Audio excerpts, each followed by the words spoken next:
Shalom, Yashala, Shalom. First and foremost, I want to give all praise, honor, and glory to the Most High Yahweh. I do so in the name of His only begotten Son, Yahweh Shai. Double honors to the apostles and elders of Yashar Allah. Call Haloyim La, Yahweh Bahasham Yahweh Shai, Bahasham Harakakodash, for blessing our elders with the spirit of truth, so that we may know. Shout out to the Akim and the Akwaf that's keeping the faith in the work. Y'all keep at it. It's your brother Abaya coming at you with more precepts. So Obadiah 1. The vision of Obadiah. Thus says Yahweh power concerning Edom.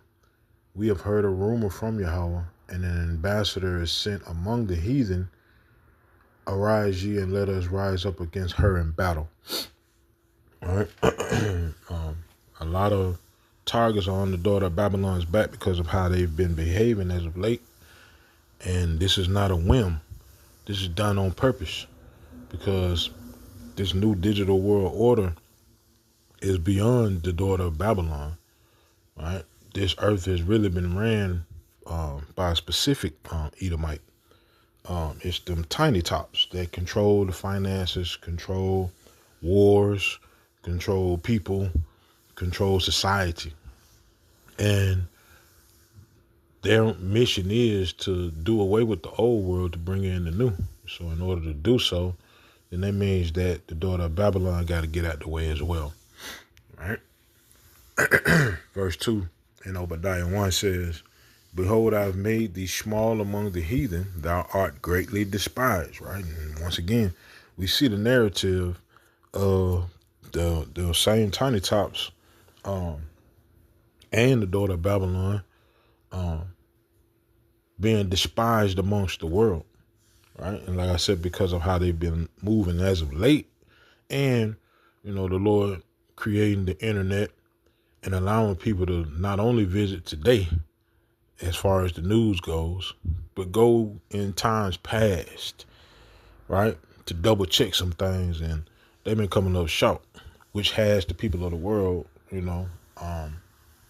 despising the tiny tops in Babylon, right?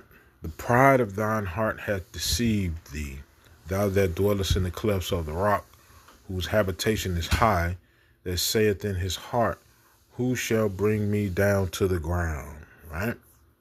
The pride of this devil. The Lord places a label on Esau, Edom, in particular Babylon. Let's see.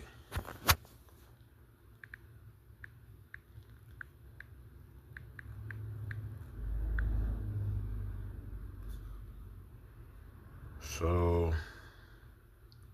Jeremiah 50, and let's see, highlight that right quick. Just see where I want to start.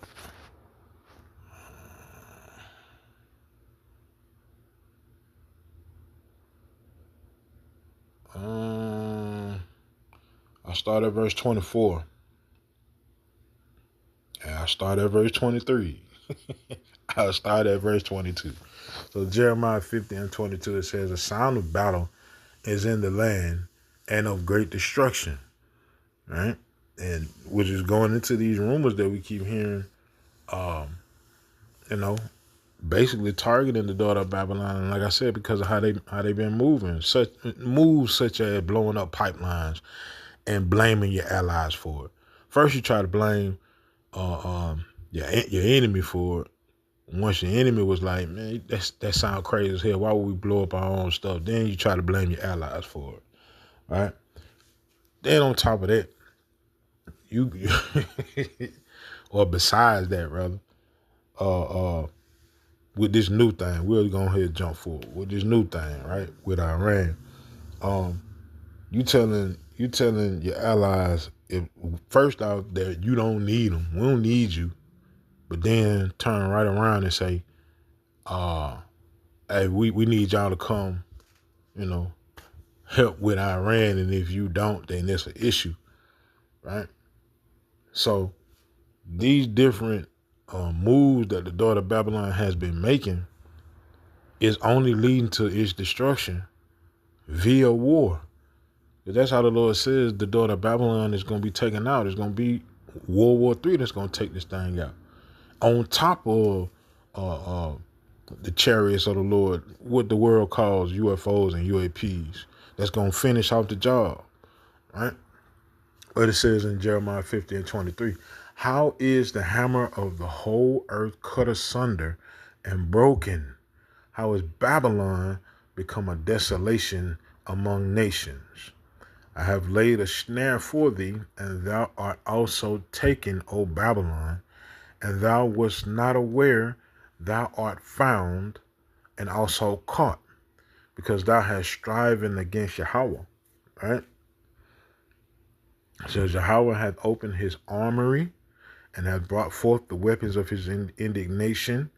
For this is the work of Yahweh, power of hosts in the land of the Chaldeans. Those weapons are those ICBM missiles, right? Those weapons are the beams from the chariots, right? It says, come against her from the utmost border, open her storehouses, cast her up as heaps, and destroy her utterly. Let nothing of her be left, right? And I'm going to drop down to the point.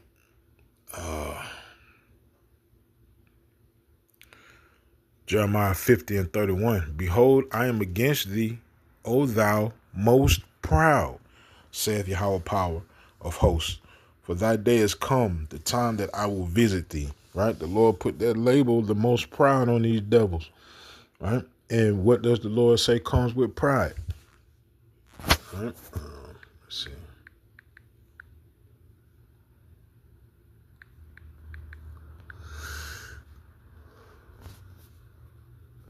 Proverbs 16 and 18. Pride goeth before destruction, and an haughty spirit before a fall.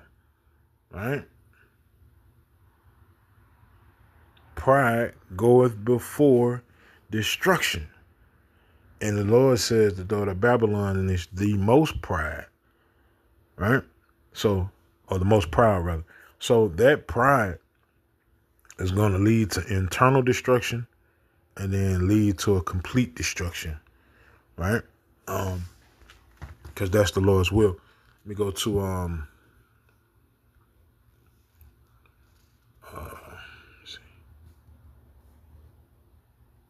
Second Ezra chapter 15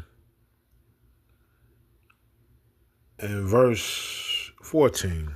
Woe to the world and them that dwell therein, for the sword and their destruction draweth nigh. Right? And one people shall stand up and fight against another, and swords in their hands. For there shall be sedition among men, and invading one another. They shall not regard their kings nor princes, and the course of their actions shall stand in their power. A man shall desire to go into a city and shall not be able, for because of their pride the city shall be troubled, the houses shall be destroyed, and men shall be afraid. Right? A man shall have no pity upon his neighbor, but shall destroy their houses with the sword, and spoil their goods because of the lack of bread and for great tribulation. Right? So that pride trickles on down into the people. Right? Matter of fact, let me see. So this is the book of Sirach, which is Ecclesiasticus in the Apocrypha, chapter 10 and verse 2.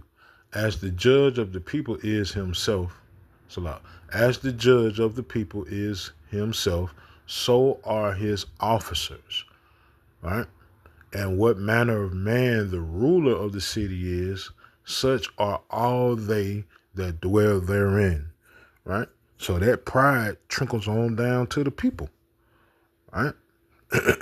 And if you have some individuals that are following this leader, you have some individuals that are not following this leader, what does that create? All right. Let's see. Matthew chapter 12 and verse 25. And Yahushua knew their thoughts and said unto them, every kingdom divided against itself is brought to desolation. Pride goeth before destruction. And every city or house divided against itself shall not stand. And if Satan cast out Satan, he is divided against himself. How shall then his kingdom stand?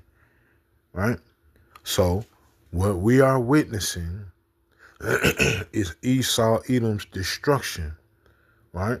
From the rooter to the tutor, right? From the ground up, from the front to the back, in completion, right? So with that being said and understood, let me go to, what's this? 1 Peter. I think it's 1 Peter 4.